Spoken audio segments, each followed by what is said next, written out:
So I'm gonna try my best to not get this video copyright strike because Illumination keeps trying to absolutely murder me. So you guys are gonna have to enjoy this gameplay of me absolutely slaying in Mario Galaxy. You can comment how good I am at platforming, I know, but of course this video will have spoilers for the Super Mario Galaxy movie. So if you haven't watched it, I would recommend watching it before watching this video, or if you just don't care, then, you can just stick around. I just kind of want to speak my opinion on this movie, since I've seen everybody talk about this, like it's the newest spawn of Satan, like it's on the same level with the Tung Sahur skin on Fortnite, like it's really not that bad. It's basically just eye candy and going, whoa, look at that! And yeah, it's fine to call this reference slop or whatever funny buzzword you can use to describe it that you saw on Twitter.com. I don't really see that as all of a bad thing in my opinion. As someone whose favorite franchise and favorite thing of all time is Sonic the Hedgehog, I do really like those movies, but the main complaint I've always had with them are their lack of random things to point at and go, ooh, I know that character. They have gotten a lot better over time with the references and just being general good movies at the same time, but in my personal opinion, while it is obviously important for these to be good movies to stand on their own as, movies, is it bad for me to feel like it's equally important for these to also be dedicated love letters to their original properties? And this isn't even something I feel solely for video game adaptations. I think Transformers 1 is a perfect example of what I'm talking about done correctly. That movie also replaces the main voice actor for a main character with an A-list celebrity, just like the Mario movie.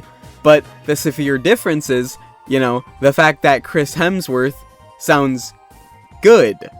My opinion on Chris Pratt as Mario isn't the greatest still, but I'm gonna be entirely honest. His performance isn't ear grating or anything. That's not Mario, but hey, it's fine for me.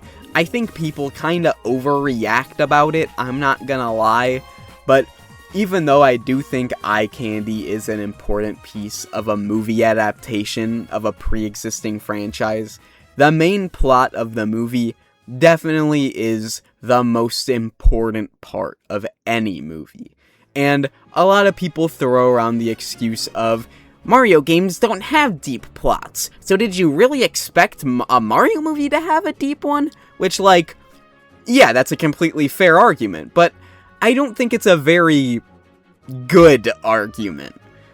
If that's the case, then just don't turn them into movies at all. But honestly, I think the plot of this movie isn't that bad. It's not the greatest plot for a kids movie. There are definitely deeper plots in a lot of other movies targeted towards children, but I don't really want a deep Mario plot. I don't want it to be this huge, deep, convoluted plot.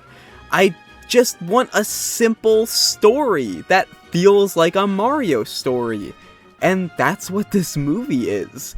It doesn't feel like a one-to-one Mario Galaxy movie, which, we'll talk about that later, but this feels like the literal best way you can adapt the magic of a Mario game without overcomplicating things and making it way too much. My personal least favorite part of this movie was the somewhat forced lore between Peach and Rosalina being siblings, and their forced story together trying to make it a deeper plot. You can say that the seeds were always there and point to that game theory video.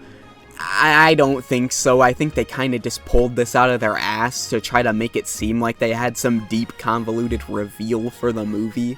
And my least favorite part of the first movie was Mario's goofy family and the overcomplication of the plot, with Luigi getting captured and left to basically do nothing in the story. I'm honestly glad we didn't see any of Mario's family or anything in this movie. There's no introduction left that we need.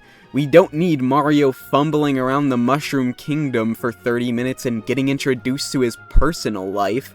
Yeah, it's funny to see him being a fish out of water in this wacky world full of toads and warp pipes.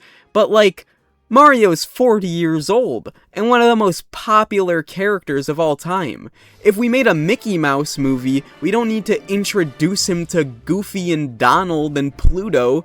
We already know that he knows all of those people. You know that he knows what the Mushroom Kingdom is. So this introduction isn't necessary at all. And being thrown straight into the movie and getting none of the Brooklyn nonsense, while it was fun in the first movie, lets this movie actually explore Mario things, more than just setting them up.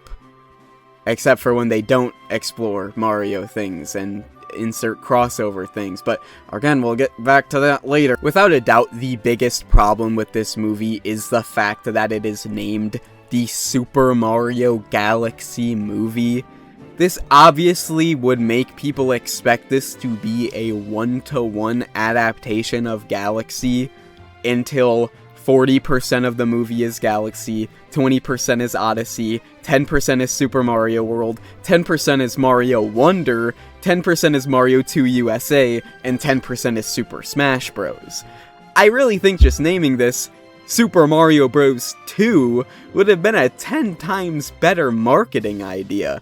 But hey, I don't know marketing. Maybe this was the greatest idea ever. And when it comes to the crossover characters, I think people overreact a little bit over them. I don't think they're really that big of a problem. Rob and Game & Watch and Little Mac and Doc running through the streets are just basic harmless cameos.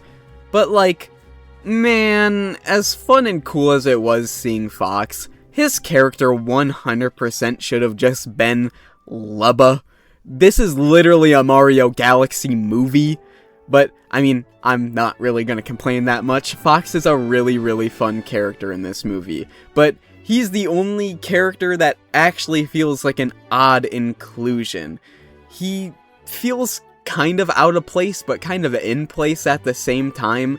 But it definitely feels like he's taking the spot of what should be an actual Mario character. There's also a Kirby Luma in the background.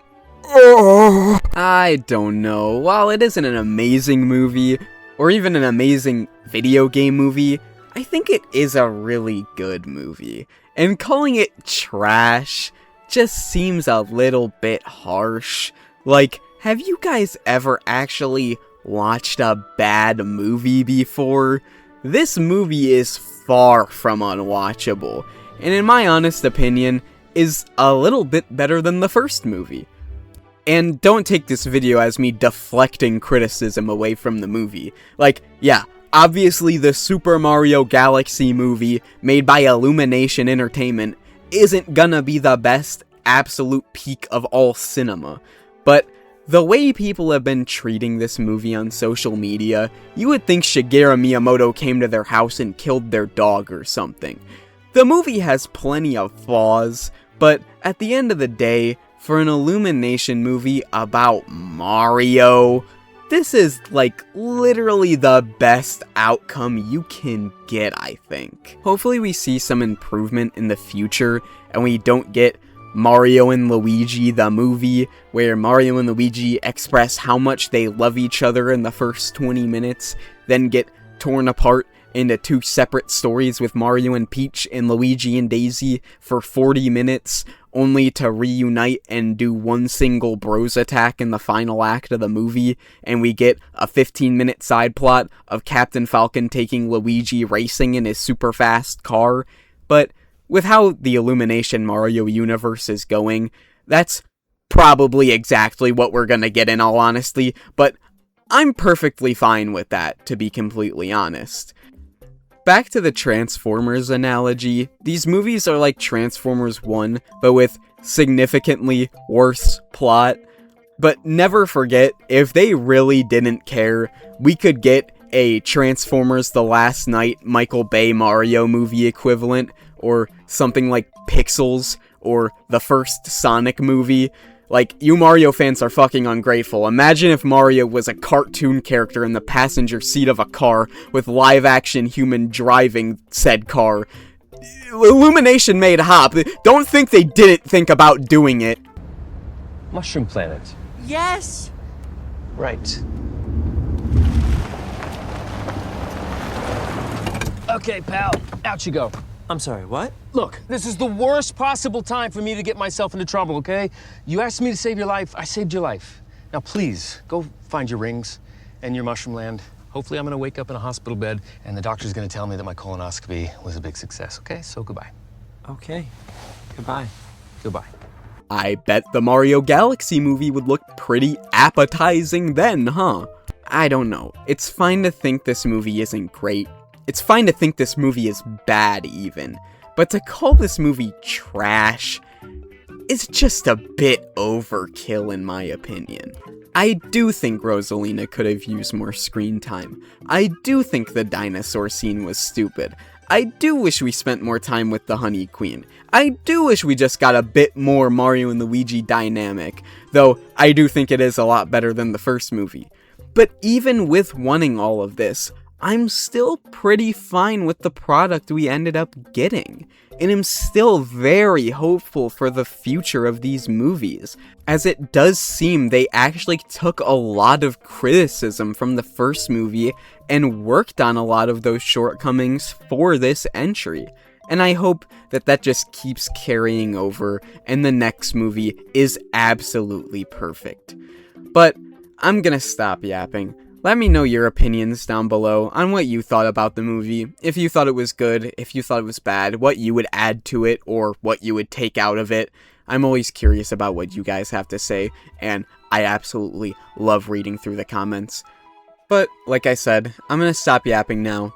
I'll see you all later, and goodbye.